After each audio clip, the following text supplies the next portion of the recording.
সে জানি আমারে মানে গার্জিয়ান সম্পর্কে জানি সামায় রাখতে পারে। ডাল ভাত সেই জন্যই হোক যাতে আপনাকে স্ত্রী মর্যাদা দিতে পারে না। শুধু দর্শকবৃন্দ আসসালামু আলাইকুম, কেমন আছেন আপনারা? আশা করি আল্লাহর রহমতে ভালো আছেন। যদি চ্যানেলটি ভালো লাগে অবশ্যই চ্যানেলটি সাবস্ক্রাইব করুন, পাশে থাকবেন। এটা প্রতিদিনের মতো আজকে স্মার্ট একটা আপুকে আমার চ্যানেলে হাজির করেছি।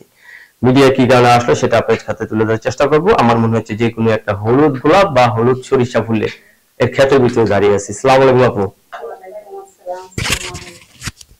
ভালো আছেন? আলহামদুলিল্লাহ, আপনারা কেমন আছেন? ইনশাআল্লাহ ভালো আছি। আপনি ভালো আছেন তো? আলহামদুলিল্লাহ আছি ভালো। বিয়ে শাদী হয়েছে? হ্যাঁ, বিয়ে শাদী হয়েছিল। বিয়ে শাদী হয়েছিল? বুঝলাম না কথাটা। হ্যাঁ, মা বাবা বিয়ে দিছিল মানে ছোটবেলায়। কতটুকু বয়সে মা বাবা বিয়ে দিয়েছিল আপনাকে? 14 বছর। 14 বছরের মেয়ে কি সংসার করতে পারে? যেভাবে হোক মানে কারণ বসিতে সংসারটা ভাঙে গেছে। আচ্ছা, এখন কি স্বামী নাই? না, অন্য একটা মেয়ে নিয়ে সে চলে গেছে। তারপর আমি 2 বছর অপেক্ষায় রইলাম। তো এখন সে আমার কোনো খোঁজ খবর নেয় না। এখন আমি ডিভোর্স করে দিয়ে দিছি। ডিভোর্স হয়ে গেছে। এখন কি কাজ করেন আপনি? গার্মেন্টসে জব করি। গার্মেন্টসে জব করেন। থাকেন কোথায় আপনি? এখন আমি থাকি ঢাকা নবীনগর।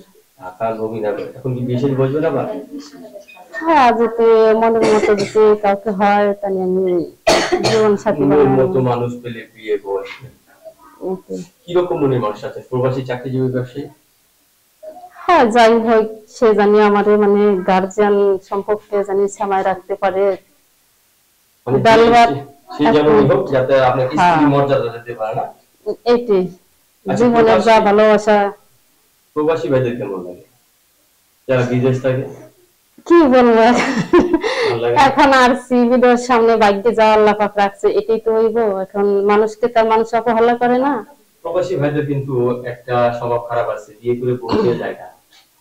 আর তাকে বলতে অনেকেই চলে যায়। হ্যাঁ, যেমন গানে বলে বসে বিদেশ গেলে ফিরে এসে বউ পাইবে না। আসলে কি পাইবো না? এটাই তো অনেকে দেখুন যায়। আপনাদের পাইবেন এটা? আশা করি যে আমারই পাইবই তো। তো পাওয়ার জন্য তো আমার জীবনটা যদি কষ্টের হয় থাকে, কষ্টের মধ্যে তো আমি বুঝে নিছি।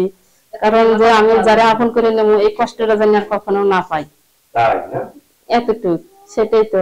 দর্শক, এই আপুর সাথে কথা বলে আমরা যে জিনিসটা বুঝলাম, আপু স্বামী হারা, আপনি একজন জীবন সঙ্গী খুঁজতেছেন না? জি, যাকে দিয়ে আপনার সারাটা জীবন সুন্দর যাতে কাটায়, ঠিক না? এইটাই তো। এই আপুর সাথে যোগাযোগের একটা নাম্বার আমরা দিয়ে দিব। আপু আপনার সাথে কথা বলার কোনো সমস্যা নেই? কথা বলার সমস্যা মানে আমার হাতে এখন বর্তমান বাটাম ফোন। আমার বাবা নাই, মা আছে। আমি যা কর্ম করি আমার মাদের খাওয়াই, মানে একটা ভাই আছে ওরে মানে দেখাশোনা করি, লেখাপড়া করে। কারণ হ্যাঁ, আমার জীবনটা কষ্টের যে আমি স্বামীর সংসার করতে পারি নাই, ভেঙে গেছে। কারণ স্বামী, একটা মেয়ের যদি স্বামী না থাকে তার মনে অনেক কষ্ট, সেই কষ্টটা যেন আমার থাকে না। এই আপুর সাথে যোগাযোগ করার নাম্বারটা হলো 01949860386। আবার বলতেছি 01949860386, লাস্ট হলো 386 না? জি, আপনার সাথে ধন্যবাদ আমার চ্যানেল সম্বন্ধের জন্য। দর্শক, পরবর্তীতে সুন্দর মেয়ের ভিডিও অবশ্যই বসে থাকবেন।